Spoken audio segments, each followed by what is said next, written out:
Selamat pagi, kami dari kelompok 2 yang beranggotakan saya sendiri Gracia Valencia Samosir dan teman-teman saya Evelyn Valencia Samosir, Esther Siregar, Indah Nababan, Elvi Sibagariang, Fadila Nurzakia, Durotul Hikmah, Irawati Pane, dan Jen Sinuhaji akan menjelaskan video tentang konseling ibu bersalin pada masa pandemi COVID-19 dengan menggunakan aplikasi tatap muka dalam penjelasannya. Berikut videonya. Selamat pagi Bu Sinta, bagaimana keadaannya sekarang?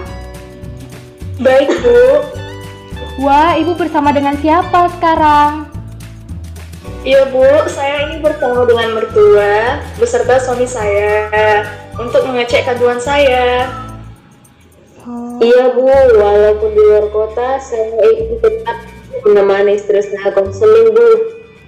Saya sangat senang kalau Bapak dan Ibu seantusias ini konseling selama pandemi. Kalau boleh tahu nama Ibu mertua Ibu siapa ya?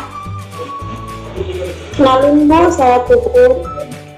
Baiklah, saya akan menjelaskan terlebih dahulu mengapa saya melakukan virtual konseling pada Ibu.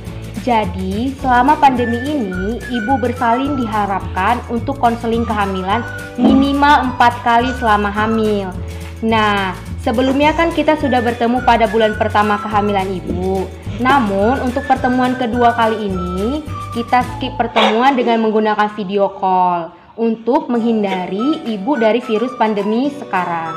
Nah, untuk pertemuan berikutnya, kita dapat bertatap langsung ya Ibu, untuk melakukan pemeriksaan dalam pengecekan pembukaan berapa senti pada Ibu dan juga tekanan darah Ibu. Apakah Ibu bersedia? Iya Bu, saya bersedia. Bagus kalau begitu. Bulan Oktober nanti Ibu dapat datang ke klinik untuk pemeriksaan lanjutan ya Ibu. Baik Bu. Lalu keluhan Ibu sekarang yang dialamin apa? Itu Bu, kemarin perut saya mules banget sakit gitu Bu. Itu bagaimana ya Bu? Iya itu bagaimana dengan keadaan melanjut saya? Begini Ibu, itu termasuk hal yang normal bagi janin Ibu. Justru itu menandakan janin yang ada di dalam kandungan Ibu itu aktif dan kecukupan nutrisi. Justru kalau bayinya tidak bergerak atau tidak merasakan apa yang Ibu rasakan itu, berarti itu menandakan bayinya itu di dalam tidak aktif. Oh, begitu ya Bu. Jadi istri saya dokternya tidak apa-apa kan Bu? Iya Pak. Apakah ada yang ingin Bapak dan juga Ibu tanyakan lagi? Tidak Bu. Oh iya Bu, saya sekarang ini sedang berada di istri saya sekarang berada di rumah sendirian. Apakah tidak masalah? Sebenarnya Ibu Sinta harus dipantau Pak terlebih dahulu. Nanti takutnya ada hal-hal yang tidak diinginkan.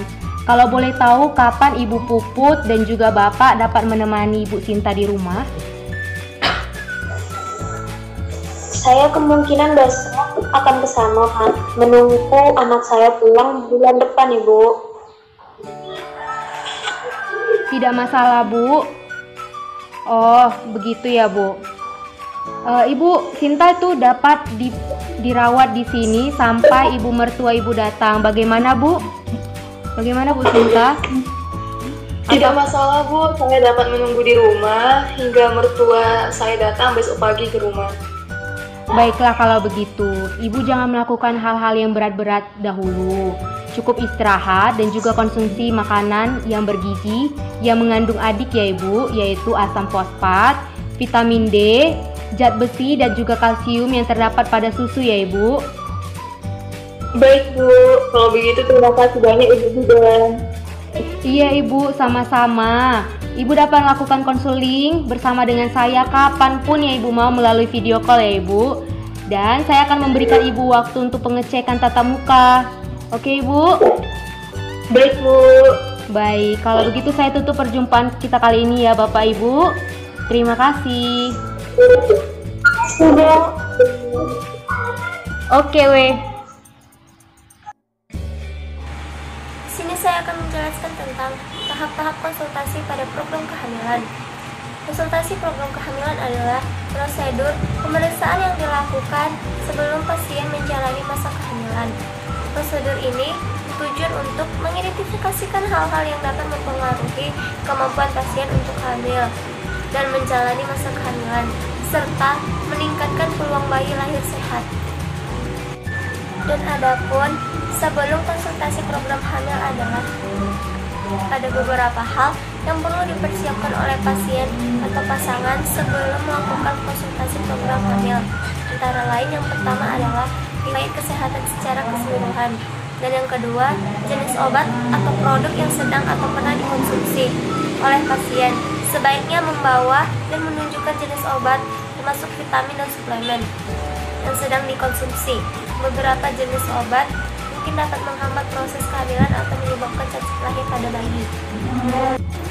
Dan adapun sebelum konsultasi program kehamilan ada beberapa hal yang perlu dipersiapkan oleh pasien atau pasangan sebelum melakukan konsultasi program hamil. Antara lain sebagai berikut.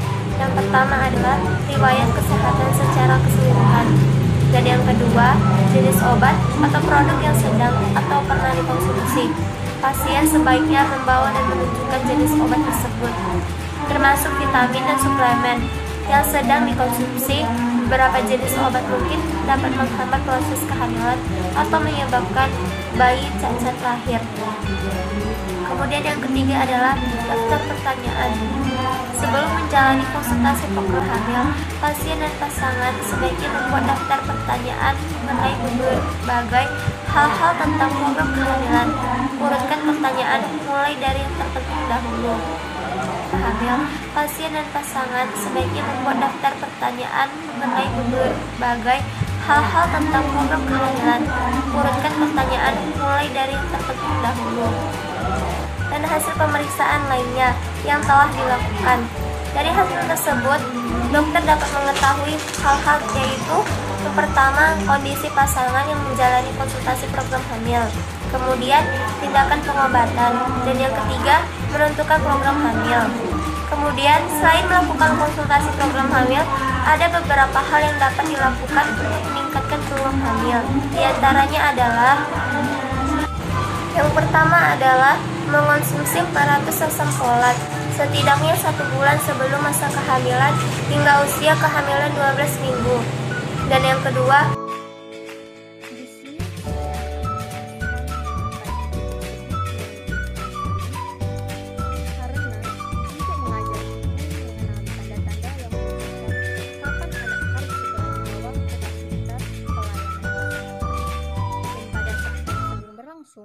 Ibu akan lebih jelas dan setiap hal yang harus dilakukan selama merawat pada saat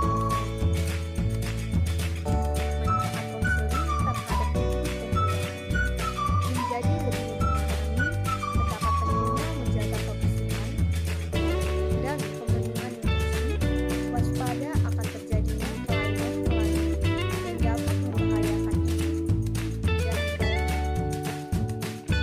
Saya akan menjelaskan tentang hal-hal yang terjadi jika ibu hamil tidak melakukan konseling. Konseling memastikan agar apapun pilihan yang diambil oleh ibu hamil, mereka paham betul akan risikonya. Tujuan konseling untuk pemecahan masalah kesehatan pada ibu hamil, dan apabila ibu hamil tidak melakukan konseling, maka ibu hamil sulit memahami hal-hal yang terjadi dan yang perlu dilakukan pada saat kehamilan.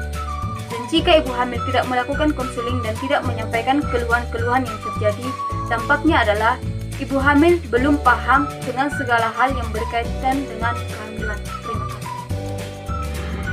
Demikianlah hasil diskusi kelompok